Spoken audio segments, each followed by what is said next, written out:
destroy a duck for repairs of the ship. Take out those defenses, or our bombers don't stand a chance.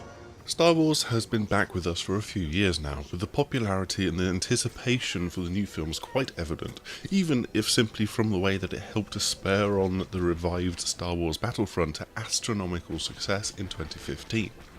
However, that game was not perfect, and it was criticised for having a lack in depth in particular, and EA has quickly realised that a different tack was needed in order to push the series forward.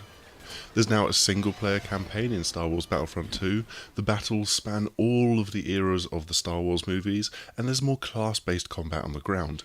And most importantly for this preview, they've completely rethought how to bring the string of iconic starfighters into the action. Yes, you'll still be able to hop into a TIE fighter and support your boys in white plastic on the ground, but much more enticing will be the Starfighter Assault mode. What's fascinating here is how DICE have effectively transposed the attack and defense gameplay of Walker Assault or Battlefield's Rush mode into space. It works surprisingly well, even if it feels more difficult to actually get your bearings in a battle with just a couple of goes at this particular fight. The Rebel Alliance have launched a huge assault on the Fondor shipyards, sending wave after wave of starfighters to try and get through the Imperial defences, shut down the shield reactors with some applied lasers and torpedoes, whilst running through a tight corridor that it's situated in, and then destroying power couplings to a Star Destroyer, exposing its core and making it vulnerable to attack. Both sides have AI-controlled cruisers at various stages, lending heavy support fire that can really turn the tide of battle in their favour, unless they're dealt with in a timely fashion. You'll be hopping into all manner of different fighters to battle for supremacy, and it's got some of the elements of the class-based play that is now part of the ground combat. The A-Wing is fast and nimble, but has light weaponry and shielding, making it little use when trying to destroy an objective. For that, you will want a Y-Wing with its dual proton torpedoes, or the newly included TIE Bomber on the Imperial side. Each has got a specific loadout of 3 abilities in this demo build, with different types of missiles and tools to help keep you in the fight, like the X-Wing's Astromech Repair and Weapon Overcharge abilities. It emphasises the different roles that each fighter has in the battle further, and I can definitely see people switching things up more often here when they respawn, to lend a little more firepower when assaulting an objective, or switching to a fast vehicle when you're having to deal with enemy players. Player progression seems to come in the form of cards that can be swapped in and out, tweaking the stats of your ship and its abilities, like the cooldown time on your primary weapon. Encouraging team play is a little trickier when all of the players are constantly on the move and when there's less scope to group together at a particular landmark with force striking. Instead, you're spawned in together with a selection of other players in a kind of ad hoc squad and nudged towards simply trying to play near to one another with a proximity boost to the amount of points that you earn. One of the main improvements in Star Wars Battlefront II is how heroes are brought into the fight.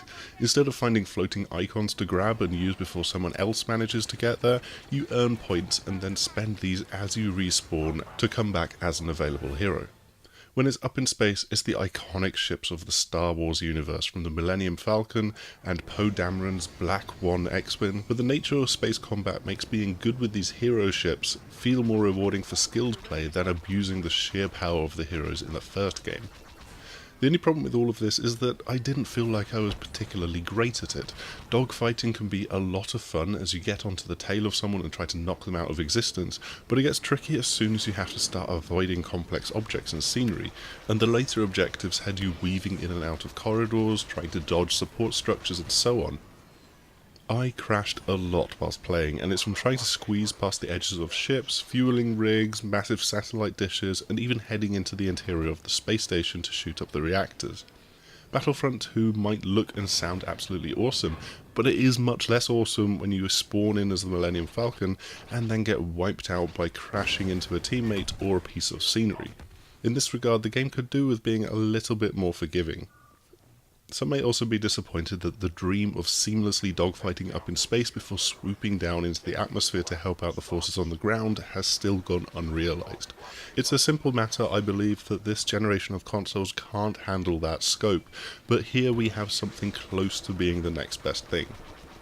Starfighter Assault is also a great indication of where Star Wars Battlefront 2 is taking the series. There's a half step away from the easy pick-up and play accessibility of DICE's first attempt towards something with more depth that rewards skill. Yes, I kind of sucked, but that doesn't mean I don't want to keep trying to play. It is Star Wars, and it is dogfighting in space, after all. Thanks as ever for checking out our video, and please do like, subscribe, and share this video with others if you have enjoyed it. You can also come and visit us over on thesixthaxis.com, or stick around on YouTube, and we've got tons of other videos for you to check out. Hopefully you will join us again soon. Goodbye! We're about to bring the house down!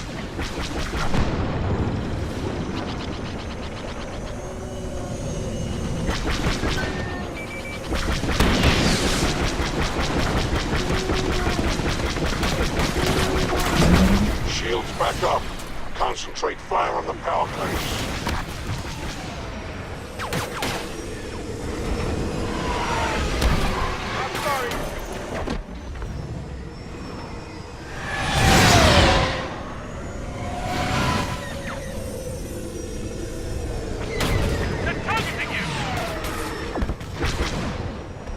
Our numbers are starting to get thin. Wrap this up or we'll have to disengage.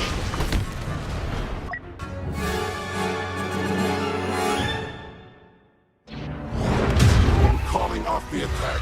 We've lost too many. We'll retreat to fight another day.